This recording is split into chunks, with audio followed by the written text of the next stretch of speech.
Hello friends, स्वागत है आप सभी का आपके अपने यूट्यूब चैनल इजी ट्रैक पर। कैसे हो आप सभी? मस्त होंगे, स्वस्थ होंगे। आज अपन लोग एसएसटी का एक बहुत शानदार टॉपिक भारतीय इतिहास में बौद्ध धर्म और जैन धर्म आपके सिलेबस में है। आज हम बौद्ध धर्म पर बात करने वाले हैं दोस्तों। बौद्ध धर्म के बारे में डिटेल से चर्चा करने वाले हैं। बौद्ध धर्म से 2 या 3 क्वेश्चन एग्जाम में पूछे जाते हैं दोस्तों। एनसीईआरटी आधारित आज अपनी क्लास है दोस्तों। एनसीईआरटी के नोट्स के आधार पर अपनी क्लास है दोस्तों। आज बौद्ध धर्म को पूरा कवर करने वाले हैं, बिना किसी देरी के शुरू करने वाले हैं दोस्तों आज का सेशन। जो भाई लोग चैनल पर नए हो, चैनल को सब्सक्राइब कर दीजिए। देखिए आज की क्लास में बौद्ध धर्म का उदय कैसे हुआ और कहाँ से हुआ, सुनिए दोस्तों। ईसा पूर्व छठी शताब्दी, तो छठी शताब्दी में ईसा पूर्व छठी शताब्दी धार्मिक आंदोलनों की शताब्दी मानी गई है। इस समय विश्व में विभिन्न स्थानों पर नवीन धार्मिक विचारों का सूत्रपात हुआ दोस्तों। तो छठी शताब्दी ईसा पूर्व में जो धार्मिक विचारों का सूत्रपात हुआ, उसके दौरान बौद्ध धर्म का उदय हुआ। तो इवोनिया एवं हेरालिट्स ने ईरान में, जोराष्ट्र ने और चीन में नवीन धार्मिक विचारों का प्रचार किया गया दोस्तों। भारत भी इन युगांतकारी प्रभावों से मुक्त न रहा और यहाँ पर उन धार्मिक आंदोलनों का सूत्रपात हुआ जिन्होंने भारत में उन प्रमुख धर्मों को जन्म दिया। आगे आने वाली शताब्दियों में भारत में नहीं अपितु विदेशों में भी प्रभावशाली सिद्ध हुआ। तो दोस्तों न केवल भारत में बल्कि और देशों में भी बौद्ध धर्म का विशेष प्रभाव रहा है दोस्तों। वैदिक धर्म की जटिलता, ब्राह्मणों का वर्चस्व, जातिवाद में कठोरता, यज्ञों का खर्चीलापन, बलिवाद, उपनिषदों का चिंतन आदि कारणों से भारत में धार्मिक आंदोलनों का उदय हुआ दोस्तों। तो धार्मिक आंदोलनों का उदय हुआ। और अगली बात करते हैं लौह तकनीक पर आधारित नवीन कृषि व्यवस्था का विकास, विभिन्न औद्योगिक व्यवसाय एवं शिल्प तथा श्रेणी व्यवस्था का विकास, द्वितीय नगरीय क्रांति का जन्म। इन सभी कारणों से इस प्रकार से इन संप्रदाय में जैन एवं बौद्ध धर्म ने भारतीय इतिहास को गहराई तक प्रभावित किया दोस्तों। आगे हम इसके बारे में विस्तार से चर्चा करेंगे दोस्तों। देखिए बौद्ध धर्म वेरी वेरी इंपॉर्टेंट है। यहाँ से 2 या 3 क्वेश्चन पूछना एग्जाम में तय है। तो आज हम 2 या 3 क्वेश्चन पक्के करने जा रहे हैं दोस्तों। बौद्ध धर्म की बात करता हूँ दोस्तों। बौद्ध धर्म के प्रवर्तक है गौतम बुद्ध। तो क्वेश्चन बनता है बौद्ध धर्म के प्रवर्तक कौन है? तो गौतम बुद्ध। इनका बचपन का नाम क्या था? वेरी वेरी इंपॉर्टेंट है दोस्तों। इनके बचपन का नाम है सिद्धार्थ। तो यह यहाँ से आप लोगों को ध्यान रखना है। गौतम बुद्ध के बचपन का नाम क्या है? सिद्धार्थ। 563 ईस्वी में नेपाल में तराई में स्थित कपिल वस्तु के लुम्बिनी वन में शाक्य क्षत्रिय कुल में इनका जन्म हुआ था दोस्तों। तो कहाँ पर इनका जन्म हुआ है, कब हुआ था? तो 563 ईसा पूर्व में इनका जन्म हुआ था। नेपाल के कपिल वस्तु के लुम्बिनी नामक क्षत्रिय कुल में हुआ था। बुद्ध के जन्म का वर्ष सिंहली परंपरा के अनुसार 624 ईस्वी, चीनी कैंटन रिकॉर्ड के अनुसार 567 ईस्वी पूर्व है। वेरी वेरी इंपॉर्टेंट है। गौतम बुद्ध का बचपन का नाम क्या था दोस्तों? सिद्धार्थ। तो सिद्धार्थ का गोत्र क्या था? गौतम था, अतः उन्हें गौतम भी कहते हैं। तो उन्हें गौतम क्यों कहा जाता है? क्योंकि उनका गोत्र गौतम था दोस्तों। सिद्धार्थ बुद्ध के पिता Suddhodan Shakya, very very important है। तो सिद्धार्थ बुद्ध के पिता का नाम क्या था? सुधोधन। इनके माता और पिता का नाम आप लोगों को ध्यान रखना है। इनका बचपन का नाम क्या था? सिद्धार्थ। तो शाक्य कुल के मुखिया कौन थे? इनके पिता। शाक्य अपने आप को इक्ष्वाकु वंशीय मानते थे दोस्तों। एनसीईआरटी आधारित है पूरी क्लास। तो यहाँ से क्वेश्चन हूबहू एग्जाम में मिलेंगे। बुद्ध की माता महामाया। तो भगवान महात्मा बुद्ध की माता का नाम क्या था? माता का नाम है दोस्तों महामाया, पिता का नाम है सुधोधन और उनके बचपन का नाम था सिद्धार्थ। आप लोगों को ध्यान रखना है। कोलिय वंश की राजकन्या का देहांत बुद्ध के जन्म के 7वें दिन हो गया था दोस्तों। महामाया कोलिय वंश की राजकन्या थी। महामाया का जो इनकी मृत्यु हो गई थी दोस्तों, भगवान बुद्ध जब 7 दिन के थे, इनका जन्म हुए केवल और केवल 7 दिन हुआ था, उस समय ही इनकी माता इनको छोड़कर चली गई थी। तो आप कहोगे सर इनका लालन पालन किन्होंने किया? तो इनका लालन पालन इनकी मौसी प्रजापति गौतमी ने किया था। वेरी वेरी इंपॉर्टेंट है दोस्तों, यहाँ से क्वेश्चन बनता है हर बार। तो इनकी मौसी प्रजापति गौतमी के द्वारा इनका लालन पालन किया गया था। Very very important. तो अगली लाइन है दोस्तों, यहाँ से फैक्ट के रूप में क्वेश्चन आएगा ही आएगा। क्या आएगा? सिद्धार्थ के जन्म के अवसर पर काल देवल एवं कौंडिन्य, वेरी इंपॉर्टेंट है। दोनों विद्वानों के नाम आप लोग ध्यान रख लेना, क से काल देवल, क से कौंडिन्य।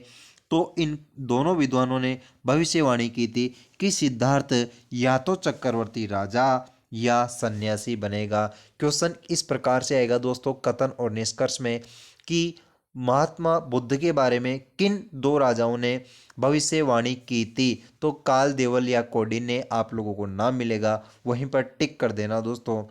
या फिर सिंगल क्वेश्चन भी बिना कथन वाला भी पूछ सकता है कि उन विद्वानों का नाम क्या है जिन्होंने महात्मा बुद्ध के बारे में भविष्यवाणी की थी कि या तो सिद्धार्थ चक्रवर्ती राजा बनेगा या सन्यासी बनेगा। तो काल देवल या कौंडिन्य ने जब सिद्धार्थ की माता की मृत्यु हो गई थी और सिद्धार्थ छोटे ही थे, इनके बचपन में ही, इनको देखकर इनके बारे में भविष्यवाणी कर दी थी दोस्तों कि सिद्धार्थ या तो चक्रवर्ती राजा बनेगा या सन्यासी बनेगा दोस्तों। अगली बात करता हूँ मैं भगवान बुद्ध, महात्मा बुद्ध की आपके सामने। बाल्यकाल से ही सिद्धार्थ की आध्यात्मिक रुचि के कारण 16 वर्ष की आयु में उनका विवाह कोलीय कुल की राजकन्या यशोधरा से कर दिया। तो दोस्तों 16 वर्ष की आयु में उनका विवाह कोलीय कुल की राजकन्या यशोधरा से कर दिया। दोस्तों उनकी पत्नी का नाम आप लोगों को ध्यान रखना पड़ेगा, यशोधरा थी दोस्तों। उनकी पत्नी का नाम क्या है? यशोधरा, जिसका बौद्ध ग्रंथों में नाम वेरी वेरी इंपॉर्टेंट है दोस्तों। क्वेश्चन किस प्रकार से आएगा कि बौद्ध ग्रंथों में किसका नाम बिंबा गोपा बड़कचना नाम मिलता है? ऑप्शन मिलेगा भगवान महात्मा बुद्ध का, भगवान महात्मा बुद्ध, दूसरा मिलेगा महामाया उनकी माता का नाम मिल जाएगा, और एक मिल जाएगा सुदोधन उनके पिता का नाम। डी ऑप्शन मिलेगा यशोधरा। तो इनमें से किसके उपनाम है दोस्तों ये? बिंबा गोपा बड़कचना, ये भगवान बुद्ध की अर्थात सिद्धार्थ की पत्नी यशोधरा के बौद्ध ग्रंथों में और नाम मिलते हैं दोस्तों। बिंबा गोपा और बड़कचना, तीनों नाम आप लोगों को एग्जैक्ट याद होने चाहिए, क्योंकि क्वेश्चन इस प्रकार से ही पूछेंगे। एग्जाम का पैटर्न बदल चुका है दोस्तों, सीधे सिंपल क्वेश्चन अब पूछता नहीं है एग्जामिनर, क्योंकि सबको आते हैं वैसे सिंपल क्वेश्चन। अब देखना दोस्तों काम की बात, 28वें वर्ष में सिद्धार्थ को यशोधरा से राहुल नाम का पुत्र प्राप्त हुआ। वेरी वेरी इंपॉर्टेंट फैक्ट है दोस्तों। सिद्धार्थ के पुत्र का नाम क्या था? राहुल। आप लोगों को एग्जैक्ट ध्यान होना चाहिए कि सिद्धार्थ के पुत्र का नाम क्या था। तो सिद्धार्थ के पुत्र का नाम हो गया दोस्तों राहुल है। सिद्धार्थ के पुत्र का नाम क्या है? राहुल। सिद्धार्थ के पुत्र का नाम है दोस्तों राहुल। तो उनके पुत्र का नाम आप लोगों को ध्यान होना चाहिए, नाम याद होना चाहिए। तो दोस्तों विवाह और पुत्र का जन्म भी सांसारिक बंधनों में नहीं जकड़ सके, अर्थात उनका विवाह हो गया था, पुत्र प्राप्ति हो गई थी, फिर भी उनको सांसारिक बंधनों में नहीं बांध सके। सांसारिक दुखों से द्रवित होकर सिद्धार्थ ने 29 वर्ष में गृह त्याग दिया। गृह त्याग कर बौद्ध धर्म में गृह त्याग को बौद्ध धर्म में महाभिनिष्क्रमण कहा जाता है। वेरी वेरी इंपॉर्टेंट है दोस्तों कि बौद्ध धर्म में महाभिनिष्क्रमण किसे कहा जाता है? ऑप्शन मिलेगा आपको ज्ञान की प्राप्ति और पुत्र की प्राप्ति या फिर गृह त्याग, इनमें से कोई नहीं। वेरी वेरी इंपॉर्टेंट है दोस्तों, बौद्ध धर्म में ग्रह त्यागने की परंपरा को बोलते हैं महाभिनिष्क्रमण। क्या बोलते हैं? महाभिनिष्क्रमण। वेरी इंपॉर्टेंट है। एक क्वेश्चन इस प्रकार से मिलेगा, महात्मा बुद्ध ने कितने वर्ष की आयु में ग्रह त्याग कर दिया था? दोस्तों 29 वर्ष की आयु में महात्मा बुद्ध के द्वारा ग्रह त्याग कर दिया गया था। 28वें वर्ष में सिद्धार्थ को 28वें वर्ष में तो उनको पुत्र प्राप्त हुआ था, उसके अगले ही वर्ष ग्रह त्याग कर महात्मा बुद्ध अर्थात सिद्धार्थ चले गए थे दोस्तों। अगली बात देखिए, ग्रह त्याग करके ज्ञान की खोज में निकले सिद्धार्थ को सारथी छंदक। वेरी वेरी इंपॉर्टेंट है दोस्तों। जब भगवान महात्मा बुद्ध अर्थात सिद्धार्थ उनका नाम था, तो ज्ञान की खोज में निकले थे घर को छोड़कर, तो उनका एक साथी मिला था, उसका नाम तो क्या था दोस्तों? साथी का नाम तो मिलता है छंदक, और उनके घोड़े का नाम मिलता है कंतक। दोनों नाम ध्यान होने चाहिए आप लोगों को। कथन और निष्कर्ष में क्वेश्चन मिलेगा कि इनमें से कौन सा कथन सिद्धार्थ के बारे में सही है। तो सिद्धार्थ का सारथी का नाम छंदक था, बिल्कुल सही बात है। सिद्धार्थ के घोड़े का नाम कंतक था, बिल्कुल राइट बात है। अगली बात देखिए दोस्तों, अगली बात है सिद्धार्थ के गृह त्याग का कारण उनमें हृदय में उत्पन्न वैराग्य था। दोस्तों अब आपको क्वेश्चन किस प्रकार से मिलेगा कि भगवान सिद्धार्थ के गृह त्याग का कारण क्या था। हृदय में उत्पन्न वैराग्य या ग्रह में लड़ाई क्लेश। तो हृदय में वैराग्य उत्पन्न होने के कारण सिद्धार्थ घर छोड़कर निकल गए थे। कौन कितनी वर्ष की आयु में निकले थे दोस्तों, 29 वर्ष की आयु में निकले थे। और ग्रह त्याग करने को बौद्ध धर्म में क्या कहते हैं, महाविनिष्क्रमण के नाम से जानते हैं दोस्तों। गौतम बुद्ध में वैराग्य उत्पन्न करने वाले 4 दृश्य क्रमशः थे। वेरी वेरी इंपॉर्टेंट है दोस्तों। जब गौतम बुद्ध ने वैराग्य उत्पन्न करने वाले मतलब जब वो घर छोड़कर निकले थे तो उनको 4 चीज़ें दिखी थी, 4 दृश्य दिखे थे। चारों दृश्य क्रम से आप लोगों को ध्यान होना चाहिए। वेरी वेरी इंपॉर्टेंट लगा लेना दोस्तों। फिर कह रहा हूँ चैनल पर नए हो तो सब्सक्राइब कर लीजिए। धुआंधार करने वाले हैं तैयारी रीट की, और रीट एसएसटी में वेरी हेल्पफुल क्लास रहने वाली है। बौद्ध धर्म पूरा कवर होने वाला है दोस्तों, और अपने साथियों को भी वीडियो को शेयर कर दीजिए। जब वैराग्य उत्पन्न करने के लिए 4 दृश्य कौन कौन से दिखे थे, सबसे पहले तो उनको दिखा था दोस्तों जर्जर शरीर वाला व्यक्ति, अर्थात जर्जर शरीर मतलब बूढ़े शरीर वाला वृद्ध व्यक्ति दिखा था उनको। फिर उसके बाद दिखा था उनको रोगी व्यक्ति। तो सबसे पहले तो जर्जर शरीर वाला वृद्ध व्यक्ति, फिर रोगी व्यक्ति, फिर मृत व्यक्ति उनको दिखा था, फिर प्रसन्न मुद्रा में एक सन्यासी दिखा था। चारों का क्रम आप लोगों को ध्यान होना चाहिए, क्योंकि आज के एग्जाम के पैटर्न में क्रम बहुत इंपॉर्टेंस रखता है। चाहे मैं संविधान की बात करूं या फिर राजस्थान जीके में किसी भी सब्जेक्ट की बात करूं, क्रम की बात जहां पर आ जाती है तो एग्जाम में प्राथमिकता दी जाती है दोस्तों। हर चीज़ें आपको सीक्वेंस से याद होना जरूरी है दोस्तों। तो स्मार्ट स्टडी करोगे तब जाके सीक्वेंस से याद रहेगी। तो सबसे पहले तो जर्जर शरीर वाला व्यक्ति दिखा, फिर रोगी व्यक्ति उनको दिखा था, फिर मृत व्यक्ति और प्रसन्न मुद्रा में सन्यासी उनको अंतिम लास्ट बार दिखा था। अगली बात करता हूँ दोस्तों, ग्रह त्याग के पश्चात उनके प्रथम गुरु वैशाली के समीप अलार कालम नामक सन्यासी थे। तो उनके प्रथम गुरु कौन थे, अलार कालम। कहाँ के थे, वैशाली के समीप के रहने वाले थे।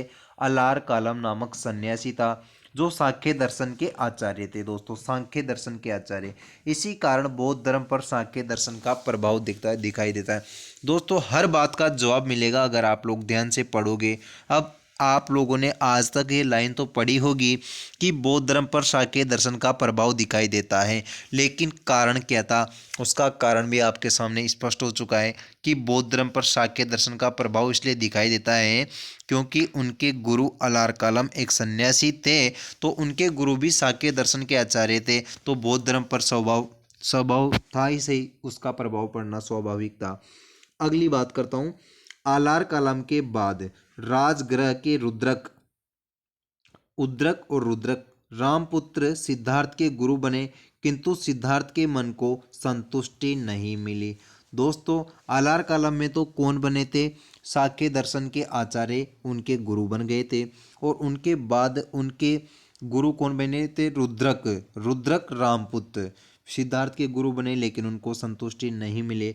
इसके बाद वो कहाँ गए थे दोस्तों, उरुवेला या बोध गया में गए। दोस्तों सबसे पहले तो उनके अलार कालम नामक सन्यासी गुरु बन गए, फिर राजगृह में उनके रामपुत्र जो सिद्धार्थ के गुरु बने, लेकिन उनको संतुष्टि नहीं मिली। तो उसके बाद उरुवेला बोध गया में गए, जहां उनको कौंडिन्य एवं 4 अन्य ब्राह्मण साधक मिले। चारों ब्राह्मण साधकों के नाम आप लोगों को ध्यान होना चाहिए, आंज, असजी, महानाम, बदवीय। 4 ब्राह्मण साधक मिले थे दोस्तों उनको बोध गया में, एक तो आंज, एक असजी, एक महानाम, बदवीय। दोस्तों नाम थोड़े उटपटे हैं, आप लोग फर्स्ट बार सुन रहे होंगे, लेकिन अगर 1-2 बार मुंह से उच्चारण करोगे तो आराम से याद रख सकते हो। इन 5 साधकों के साथ सिद्धार्थ ने कठोर तपस्या की, पर अंततः सिद्धार्थ का इनके साथ अन्न ग्रहण को लेकर मतभेद हो गया। दोस्तों 4 5 साधकों के साथ सिद्धार्थ ने तपस्या भी की थी, लेकिन अंत में भोजन ग्रहण कर रहे थे, उस बात को लेकर उनके बीच में थोड़ी अनबन हो गई, मतभेद हो गया था दोस्तों, और वे सिद्धार्थ को साथ छोड़कर चले गए। अतः सिद्धार्थ ने कठोर साधना छोड़कर निरंजना नदी के किनारे सुजाता के हाथों से भोजन या खीर ग्रहण किया। जब अब सिद्धार्थ ने तपस्या प्रारंभ की। दोस्तों, सुजाता एक महिला का नाम है, उसके हाथों से खीर ग्रहण की थी। कौन सी नदी के किनारे? निरंजना नदी के किनारे। तो फिर सिद्धार्थ ने तपस्या शुरू कर दी थी दोस्तों, 6 वर्ष की कठोर तपस्या के बाद। वेरी वेरी इंपॉर्टेंट है दोस्तों। अब आप लोगों को व्यवहारिक ज्ञान है इतना सा कि जब 29 वर्ष की आयु में निकले थे, अब 29 में 6 जोड़ लो दोस्तों, 6 वर्ष की तपस्या कर ली, तो अब सिद्धार्थ की आयु कितनी हो चुकी है? 35 वर्ष। 35 वर्ष की तो एज हो चुकी है दोस्तों सिद्धार्थ की। और उर्वेला नामक स्थान पर, उर्वेला बोध गया में है, एक वट वृक्ष मतलब पीपल के वृक्ष के नीचे, पीपल के वृक्ष के नीचे की बातें, समाधि की अवस्था में 49वें दिन वैशाख पूर्णिमा की रात पुनपुन नदी के तट पर सिद्धार्थ को ज्ञान प्राप्त हुआ। दोस्तों, ये सेंटेंस पूरा ही वेरी इंपॉर्टेंट रहेगा, क्योंकि सिद्धार्थ को ज्ञान किस दिन प्राप्त हुआ, कितने वर्ष की आयु में प्राप्त हुआ, कितने वर्ष की कठोर तपस्या के बाद प्राप्त हुआ, किस स्थान पर प्राप्त हुआ, सभी के जवाब इसमें हैं। तो 6 वर्ष की कठोर तपस्या के बाद जब 35 वर्ष की आयु हो चुकी थी, तो उर्वेला बोध गया में एक वट वृक्ष अर्थात पीपल के वृक्ष के नीचे समाधि की अवस्था में 49वें दिन वैशाख पूर्णिमा की रात के दिन पुनपुन नदी के तट पर भगवान सिद्ध को, महात्मा बुद्ध को ज्ञान प्राप्त हुआ था दोस्तों। ज्ञान प्राप्ति की इस घटना को संबोधि कहा जाता है। तो बौद्ध धर्म में जो ज्ञान प्राप्ति की घटना होती है, उसको किस नाम से जाना जाता है? संबोधि के नाम से जाना जाता है दोस्तों। ज्ञान प्राप्ति की घटना के 2 दिन बाद ही सिद्धार्थ तथागत हो गए। वेरी वेरी इंपॉर्टेंट है दोस्तों। जब उनको ज्ञान की प्राप्ति हुई, उसके 2 दिन बाद ही सिद्धार्थ भगवान को, दोस्तों भगवान को पास चले गए, जिसने, तो तथागत का मतलब क्या होता है? जिसने सत्य को जान लिया हो, अर्थात सत्य की प्राप्ति हो गई थी दोस्तों। कि क्या ज्ञान होता है, कितने दुख से, कितनी तपस्या के बाद ज्ञान की प्राप्ति होती है, सारी बातें भगवान बुद्ध ने जान ली थी। गौतम बुद्ध जिसने ज्ञान के नाम से प्रसिद्ध हुए, तो अब महात्मा बुद्ध का पहले उनका नाम सिद्धार्थ ही था दोस्तों। अब तक उनको सिद्धार्थ जाना जाता था, लेकिन जैसे ही उनको ज्ञान की प्राप्ति हो गई, तो उनको गौतम बुद्ध के नाम से जाना जाने लगा, और गौतम बुद्ध के नाम से ही प्रसिद्ध हो गए दोस्तों। उर्वेला से बुद्ध वाराणसी के पास स्थित सारनाथ आए। यहाँ के ऋषिपत्नम व मृगदाव आश्रम में 5 ब्राह्मण सन्यासियों, कोडिने और उसके 4 अन्य साथियों को पाली भाषा में प्रथम उपदेश दिया था दोस्तों। तो उर्वेला से बुद्ध वाराणसी के पास सारनाथ आए थे दोस्तों। सारनाथ में ही कोडिने और 4 अन्य साथियों को पाली भाषा में प्रथम उपदेश दिया गया था। अगली बात करते हैं दोस्तों, उनका यह प्रथम उपदेश धर्म चक्र प्रवर्तन कहलाता है। वेरी वेरी इंपॉर्टेंट है दोस्तों। बौद्ध धर्म में ग्रह त्याग की घटना को तो किस नाम से जाना जाता है? महावीर निष्क्रमण के नाम से जाना जाता है। और गौतम बुद्ध का अर्थात सिद्धार्थ का प्रथम उपदेश को किस नाम से जाना जाता है? धर्म चक्र प्रवर्तन के नाम से जाना जाता है दोस्तों। महावग नामक ग्रंथ के अनुसार बुद्ध ने सर्वप्रथम तपस्सु व बलिक नामक सन्यासियों को अनुयायी बनाया था दोस्तों। वेरी इंपॉर्टेंट है दोस्तों, दोनों के नाम तपस्सु व बलिक। तो महावग नामक ग्रंथ के अनुसार बुद्ध ने सर्वप्रथम किनको ज्ञान देकर अपने अनुयायी बनाया था? तो तपस्सु और बलिक नामक 2 व्यक्तियों को ज्ञान देकर अपना अनुयायी बनाया था दोस्तों। बुद्ध ने अपने जीवन के सर्वाधिक उपदेश कौशल की राजधानी श्रावस्ती में दिए। वेरी वेरी इंपॉर्टेंट फैक्ट बता रहा हूँ दोस्तों। प्रथम उपदेश तो कहाँ पर दिया था? सारनाथ में दिया था। किनको दिया था? तपस्सु और बलिक नामक 2 अनुयायी बनाए थे दोस्तों। लेकिन फैक्ट यही है कि प्रथम उपदेश किस स्थान पर दिया? तो सारनाथ में दिया। और सर्वाधिक उपदेश कहाँ पर दिए? वेरी इंपॉर्टेंट है दोस्तों, कंफ्यूज नहीं होना। सर्वाधिक उपदेश की बात आ जाए तो श्रावस्ती मतलब कौशल की राजधानी जो श्रावस्ती में तो सर्वाधिक उपदेश दिए थे गौतम बुद्ध ने, और सर्वप्रथम उपदेश दिए थे सारनाथ में। बौद्ध धर्म का सबसे अधिक प्रचार कौशल मतलब श्रावस्ती में हुआ। यहीं पर अनाथ पिंडक शिष्यता ग्रहण की, संघ के लिए जेतवन विहार को प्रदान किया, यहीं पर अंगुलीमाल धर्म में दीक्षित किया। दोस्तों वेरी इंपॉर्टेंट फैक्ट हैं दोस्तों। बुद्ध के लिए बिंबिसार ने राजगृह में वेलुवन विहार बनवाया। दोस्तों भगवान बुद्ध के लिए जो बिंबिसार हुआ था उसने राजगृह में वेलुवन विहार बनाया। कौशल नरेश प्रसेनजीत ने बिहार में पुम्बाराम विहार बनाया। दोस्तों दोनों बात ध्यान रखनी है। भगवान बुद्ध के लिए बिंबिसार ने तो राजगृह में बिंबिसार ने राजगृह में वेलुवन विहार बनाया और कौशल नरेश ने पुब्बाराम विहार बनाया था। दोस्तों अगली बात करता हूँ। बुद्ध 80 वर्ष की अवस्था में वे राजगृह से वैशाली होते हुए पावा पहुँचे और जहाँ बुद्ध चुंद कुरमार के घर पहुँचे। दोस्तों भोजन में उसने अन्य खाद्य सामग्री के साथ शुक्र माध्य भी बुद्ध को परोसा था।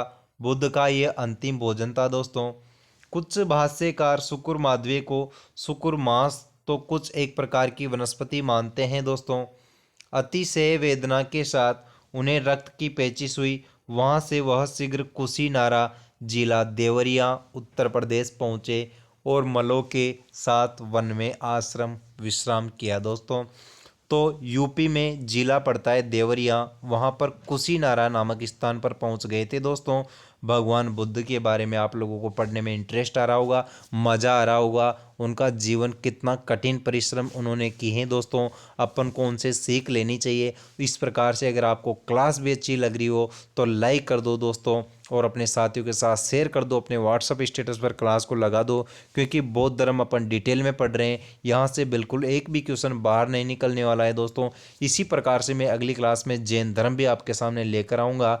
इसके अलावा मैंने बहुत शानदार राजस्थान जीके की क्लासेस रीड के लिए डाल रखी है, प्लेलिस्ट बन रखी हैं। जिन लोगों ने नहीं देखी हो प्लेलिस्ट में जाकर राजस्थान जीके की, न केवल राजस्थान जीके की बल्कि शिक्षण विधियों की भी कंप्लीट प्लेलिस्ट हैं। जिन लोगों ने नहीं देखी हो शिक्षण विधियों की पूरी क्लास को देख लीजिए, वेरी इंपॉर्टेंट क्लासें हैं। दोस्तों बुद्ध ने अपने अंतिम उपदेश में आनंद से यह कहा, सभी संस्कार वह धर्म हैं, अप्रमाद के साथ आप अपने मोक्ष का संपादन करें। दोस्तों अंतिम उपदेश में ये लाइन कही गई थी गौतम बुद्ध के द्वारा कि सभी संस्कार वेदर्मा हैं, अप्रमाद के साथ अपने मोक्ष का संपादन करें। अगली बात करता हूँ दोस्तों। महात्मा बुद्ध का महापरिनिर्वाण वैशाख पूर्णिमा को 483 ईस्वी में 80 वर्ष की आयु में हिरण्यवती नदी के तट पर कुशीनारा में हुआ। इस समय मगध का शासक अजात शत्रु था। दोस्तों महात्मा बुद्ध की मृत्यु 80 वर्ष की आयु में हुई थी, जब 483 ईसा पूर्व में हिरण्यवती नदी के तट पर, और उस समय मगध का शासक था। दोस्तों अजात शत्रु मगध का शासक था। कुशीनारा नामक स्थान पर हुई थी। आनंद ने कुशीनारा के मलों को बुद्ध के अंतिम समय की सूचना दी थी। दोस्तों किसने दी थी अंतिम सूचना? आनंद ने। बुद्ध के धातु अवशेषों के 8 दावेदार हैं जो इस प्रकार है, वेरी इंपॉर्टेंट है। दोस्तों बुद्ध के धातु अवशेषों का कौन सा इनमें से दावेदार नहीं है, इस प्रकार क्वेश्चन आता है। तो मगध का राजशत्रु, वैशाली के लिच्छवी, कपिल वस्तु के साके, वेट द्वीप के प्रमाण, पावा के मल, कुशीनारा के मल, रामग्राम के कोलिये, अलपकप के बुली। अगली बात करता हूँ दोस्तों, बौद्ध धर्म की शिक्षा है एवं सिद्धांत। बौद्ध धर्म की शिक्षा किस प्रकार रही है दोस्तों, और सिद्धांत कौन कौन से हैं? बुद्ध ने ब्राह्मण ग्रंथों द्वारा प्रतिपादित वेदों की अपौरुषेयता एवं आत्मा की अमरता के सिद्धांत को स्वीकार नहीं किया, किंतु आत्मा के अस्तित्व को अस्वीकार करने पर भी वे पुनर्जन्मता क्रम के सिद्धांत को मानते थे। खर्चीले ये गो एवं अंधविश्वासों के घोर विरोधी थे। दोस्तों बिल्कुल सही बात है। एक तो पुनर्जन्म और कर्म के सिद्धांत को मानते थे। दोस्तों बौद्ध धर्म में त्रिरत्न वेरी वेरी इंपॉर्टेंट है। इनमें से कौन सा बौद्ध धर्म का त्रिरत्न नहीं है, या कौन सा बौद्ध धर्म का त्रिरत्न है? आप लोगों को तीनों के नाम याद रखना है। बुद्ध धम्म तथा संघ बौद्ध धर्म के त्रिरत्न हैं। एक मान्यता के अनुसार तो प्रज्ञाशील और समाधि बौद्ध धर्म के त्रिरत्न हैं। तो अलग अलग तीनों त्रिरत्न बौद्ध धर्म के त्रिरत्न कौन कौन से हैं? बुद्ध धम्म और संघ, तथा एक मान्यता के अनुसार प्रज्ञाशील और समाधि को बौद्ध धर्म के त्रिरत्न माना गया है। महात्मा बुद्ध की शिक्षाओं का मूल आधार चार आर्य सत्य हैं दोस्तों। वेरी इंपॉर्टेंट है। चार आर्य सत्य कौन कौन से माने? एक तो दुख, दुख समुदाय, दुख निरोध गामिनी प्रतिपदा या दुख निवारक मार्ग। चार आर्य सत्य कौन से हैं? क्वेश्चन तो यही बन जाएगा दोस्तों, बौद्ध धर्म में इनमें से कौन सा चार आर्य सत्य नहीं है? तो चार आर्य सत्य कौन कौन से हैं? दुख, दुख समुदाय, दुख निरोध गामिनी। या फिर एक क्वेश्चन बनेगा, बुद्ध के तीन संघ कौन कौन से? बुद्ध धम्म संघ। त्रिरत्न कौन कौन से हैं? बुद्ध धम्म और संघ। चारों आर्य सत्य दुख के कारणों और दुख से मुक्ति मार्ग को बताते हैं। दोस्तों दुख का कारण क्या है और दुख से छुटकारा कैसे पाया जा सकता है, उन चारों की बात, उन सभी की बात की जाती है चार आर्य सत्य में। इस प्रकार बौद्ध धर्म दुखवादी धर्म नहीं है, वरन ये दुखों से मुक्ति का मार्ग बताता है दोस्तों। दुख से निवारण अर्थात दुख निरोध या दुख निरोधगामिनी अर्थात दुख से छुटकारा पाने का मार्ग क्या है उसकी बात करता है दोस्तों जो बौद्ध धर्म। अर्थात दुखवादी धर्म अपन बौद्ध धर्म को नहीं कह सकते, दुखों से मुक्ति का मार्ग बतलाने वाला धर्म इसको कह सकते हैं दोस्तों। चौथे आर्य सत्य में अष्टांगिक मार्ग का वर्णन है। वेरी इंपॉर्टेंट है। अष्टांगिक मार्ग का वर्णन किस आर्य सत्य में? चौथे आर्य सत्य में, जिसका पालन करके मनुष्य दुखों से मुक्त हो सकता है दोस्तों। अष्टांगिक मार्ग का अनुवर्तन अर्थात इस पर चलकर अष्टांगिक मार्ग का अनुवर्तन करके साधक निर्वाण या मोक्ष प्राप्त कर सकता है। अष्टांगिक मार्ग की बात की है दोस्तों किसके द्वारा? गौतम बुद्ध के द्वारा 8 अष्टांगिक मार्ग बताए दोस्तों, जो इस प्रकार है। अष्टांगिक मार्ग सम्यक दृष्टि, सम्यक संकल्प, सम्यक वाणी, सम्यक कर्मांत, सम्यक आजीव, सम्यक व्यायाम, सम्यक स्मृति और सम्यक समाधि। दोस्तों आठों के नाम आप लोगों को याद होना चाहिए। आपको अगर आठों के नाम याद नहीं हो तो कोई बात नहीं, घबराने की कोई बात नहीं। आप लोगों को क्वेश्चन सही निकालना है एग्जाम में, अपन को ज्ञानी तो बनना है नहीं। तो क्वेश्चन कैसे सही निकालोगे? क्वेश्चन क्या आएगा, इनमें से कौन सा बौद्ध धर्म का अष्टांगिक मार्ग में शामिल नहीं है, यही आएगा, पक्का आएगा। तो कौन नहीं है? आपको फर्स्ट ऑप्शन मिलेगा दोस्तों, सम्यक ज्ञान। वेरी इंपॉर्टेंट है दोस्तों, सम्यक ज्ञान इनमें शामिल ही नहीं है। सम्यक ज्ञान की बात तो दोस्तों महावीर स्वामी करते हैं दोस्तों, सम्यक ज्ञान की बात यहाँ पर नहीं होती। तो सम्यक दृष्टि है, सम्यक संकल्प, सम्यक वाणी, सम्यक कर्मांत, सम्यक आजीव, व्यायाम, स्मृति, समाधि, लेकिन सम्यक ज्ञान की कतई बात यहाँ नहीं होती है दोस्तों। सम्यक ज्ञान इनमें शामिल नहीं है। अगली बात करता हूं दोस्तों कि सम्यक दृष्टि का मतलब क्या है।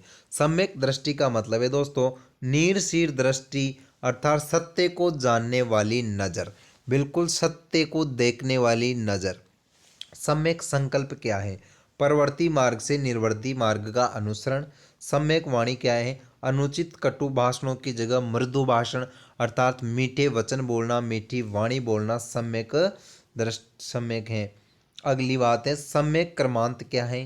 हिंसा वासना की जगह सत्य कर्म अर्थात सत्य कर्म सही काम करने वाला ही सम्यक कर्मांत है। सम्यक आजीव क्या है? न्यायपूर्ण एवं उचित आधार पर जीवन यापन करना, न्याय। अब सम्यक व्यायाम क्या है? बुराइयों को समाप्त कर अच्छे कर्म करना सम्यक व्यायाम है।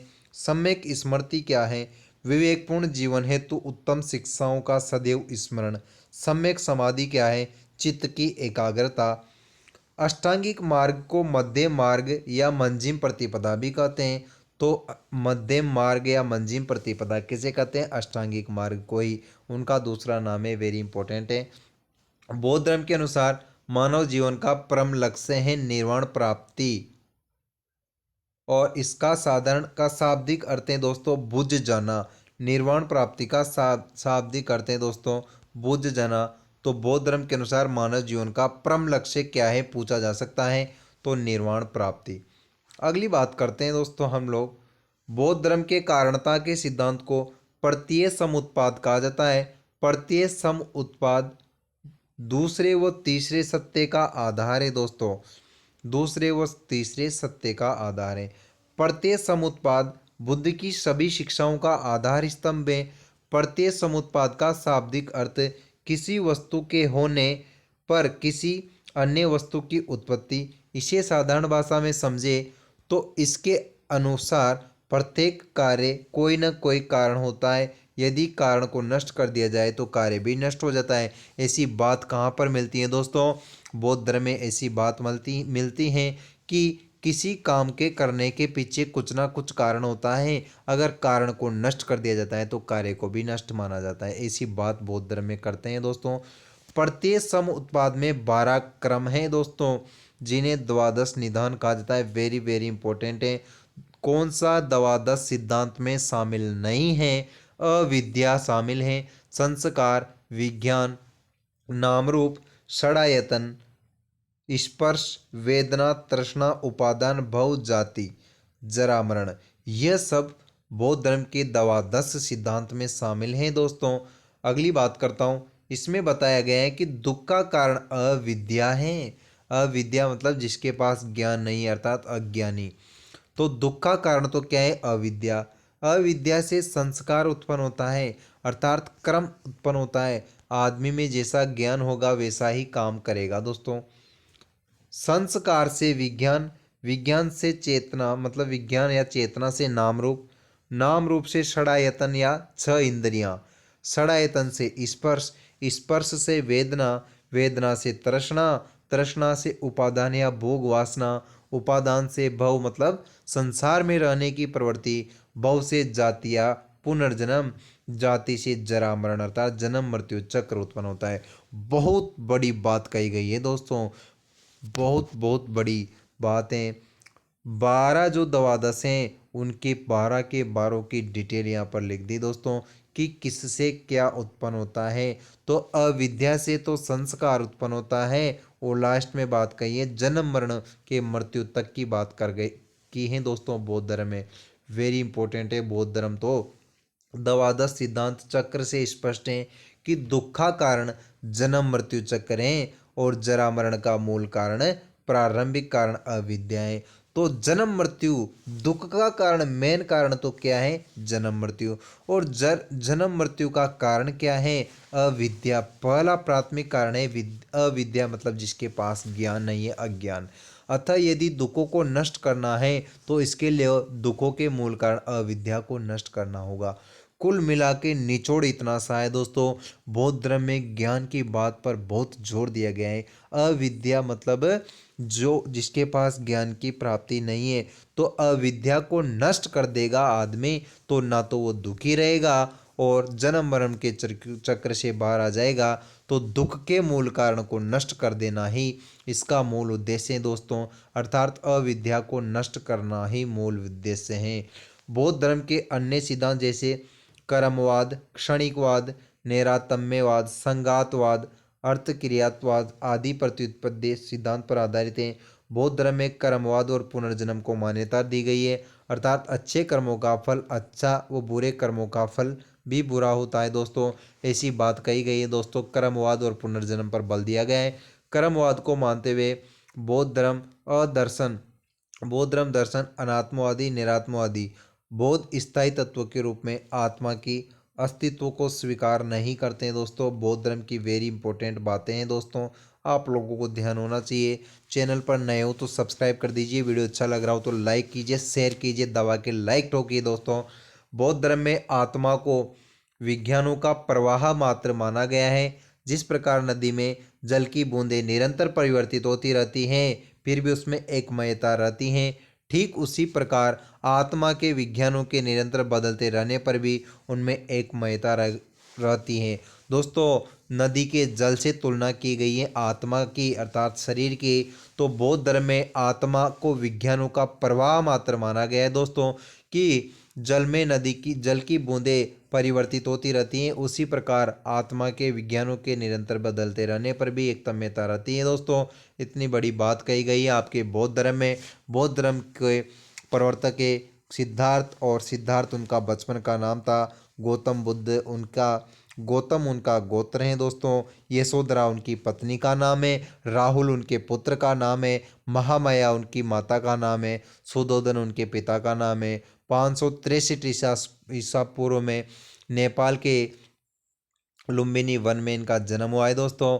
और इनका साथी तो कंदक और सारथी भी आप लोगों को ध्यान होना चाहिए। इस प्रकार बौद्ध धर्म वेरी वेरी इंपॉर्टेंट है दोस्तों। प्रसिद्ध विद्वान नागसेन का रथ रूपक भी आत्मा को पंच स्कंदों की समिष्टि बताता है। बौद्ध धर्म नास्तिक दर्शन है, अर्थात यह दर्शन वेदों को मान्यता नहीं प्रदान करता है दोस्तों। वेदों को मान्यता प्रदान नहीं करता। बौद्ध दर्शन ईश्वर की सृष्टिकर्ता के रूप को स्वीकार नहीं करता है दोस्तों। तो दोस्तों वेदों को मान्यता प्राप्त नहीं करता बौद्ध धर्म। बौद्ध धर्म के आत्मा संबंधी विचारों को जान लेने के बाद मन में स्वभावतः एक प्रश्न उपस्थित होता है। क्या प्रश्न होता है दोस्तों? जब आत्मा को परिवर्तनशील या अनित्य माना जाता है, तब आत्मा से पुनर्जन्म की व्याख्या कैसे संभव है? इस प्रश्न का उत्तर बुद्ध ने इस प्रकार दिया। दोस्तों बात यूं की जा रही है कि जब आत्मा परिवर्तनशील होती है, अर्थात चेंज होती रहती है, तो आत्मा से पुनर्जन्म की व्याख्या कैसे की जा सकती है? वेरी इंपॉर्टेंट है, सही बात है दोस्तों कि जब आत्मा बदलती रहती है, आत्मा शरीर बदलती रहती है, एक शरीर से निकलकर दूसरे शरीर में प्रवेश कर जाती है, तो पुनर्जन्म की व्याख्या कैसे संभव है दोस्तों? ये इस बात का उत्तर भगवान बुद्ध ने इस प्रकार दिया है। सुनिए दोस्तों, बुद्ध ने पुनर्जन्म की व्याख्या दीपक की ज्योति के सहारे की है। तो दीपक जलता है तो उसकी ज्योति से किसकी व्याख्या की है? पुनर्जन्म की। जिस प्रकार एक दीपक से दूसरे दीपक को जलाया जा सकता है, उसी प्रकार वर्तमान जीवन की अंतिम अवस्था से भविष्य जीवन की प्रथम अवस्था का विकास संभव है। बहुत बड़ी बात कही है दोस्तों महात्मा बुद्ध के द्वारा कि जैसे एक दीपक की लौ से दूसरे दीपक को जलाया जा सकता है, इसी प्रकार आदमी की जब अंतिम अवस्था चल रही होती है, तो अंतिम अवस्था से भविष्य मतलब जैसा आदमी अगर उसकी डेथ होने वाली है, तो आने वाले समय में वो जिस रूप में जिस जीव में प्रकट होगा, उस जीवन की पहली अवस्था का विकास संभव है। अर्थात नित्य आत्मा के बिना भी बुद्ध पुनर्जन्म की व्याख्या में सफल हो जाते हैं दोस्तों। तो पुनर्जन्म की व्याख्या इस प्रकार की गई है कि आदमी अगर मान लो उसकी लास्ट अवस्था अंतिम अवस्था में जी रहा है, तो आने वाले समय की उसकी उससे पहली अवस्था की तुलना की जा सकती है। बुद्ध ने अनिश्वरवाद से प्रभावित होकर अपने शिष्यों को ईश्वर पर निर्भर रहने का आदेश नहीं दिया। दोस्तों महात्मा बुद्ध ने ऐसी कोई बात नहीं कही है कि अपने शिष्यों को इस ईश्वर पर आदर अर्थात ईश्वर पर निर्भर रहना चाहिए। उन्होंने शिष्यों को आत्मनिर्भर रहने को प्रोत्साहित किया। दोस्तों उन्होंने कतई बात नहीं की है कि आपको ईश्वर पर निर्भर रहना है, स्वयं पर सेल्फ डिपेंडेंट रहना है। दोस्तों ऐसी बात महात्मा बुद्ध ने कही है। उन्होंने आत्मदीपो भव, आप ही अपना प्रकाश बनो का उपदेश देकर शिष्य को स्वयं ज्ञान खोज करने का आदेश दिया। दोस्तों उन्होंने अपने शिष्य से क्लियर कर दी है कि आप लोगों को किसी पर आश्रित रहने की जरूरत नहीं है, अर्थात आप ही अपना प्रकाश बनो, खुद ही जलो और खुद ही प्रकाश बनो। दोस्तों इतनी बड़ी बात महात्मा बुद्ध के द्वारा कही गई है। और देखिए दोस्तों क्षणिकवाद क्या होता है? क्षणिकवाद की बात की गई है दोस्तों बौद्ध धर्म में। बौद्ध धर्म के केंद्रीय सिद्धांत प्रत्यो समुत्पाद के अनुसार प्रत्येक वस्तु कारणानुसार होती है। बिल्कुल सही बात है दोस्तों, हर बात के पीछे कुछ ना कुछ रीजन जरूर होता है, हर लॉजिक के पीछे कुछ ना कुछ बात होती है। तो प्रत्यय समुत्पाद की बात की गई है कि प्रत्येक वस्तु कारण अनुसार होती है, अर्थात प्रत्येक वस्तु का कोई कारण होता है। कारण को नष्ट हो जाने पर वस्तु भी नष्ट हो जाती है।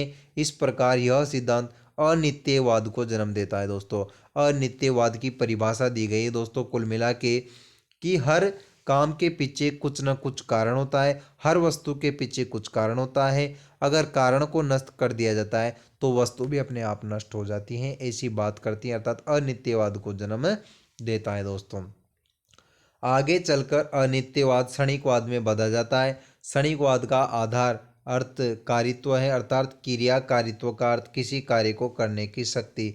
अर्थ क्रियाकारित्व के अनुसार किसी व्यक्ति की सत्ता तब है तब उसमें कार्य करने की शक्ति हो जिसमें यह शक्ति वह कार्य को उत्पन्न करके खुद नष्ट हो जाती है। इस प्रकार किसी भी वस्तु को सत्ता क्षण भर के लिए यही बौद्ध दर्शन का क्षणिकवाद है दोस्तों। क्षणिकवाद को मानने के कारण है कि बौद्ध धर्म स्थायी आत्मा को नहीं मानता और ये दर्शन अनात्मवादी है। बौद्ध धर्म के 5 स्कंद बताए गए हैं दोस्तों।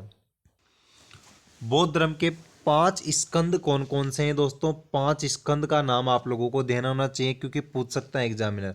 रूप, वेदना, संज्ञा और एक नाम है दोस्तों संस्कार।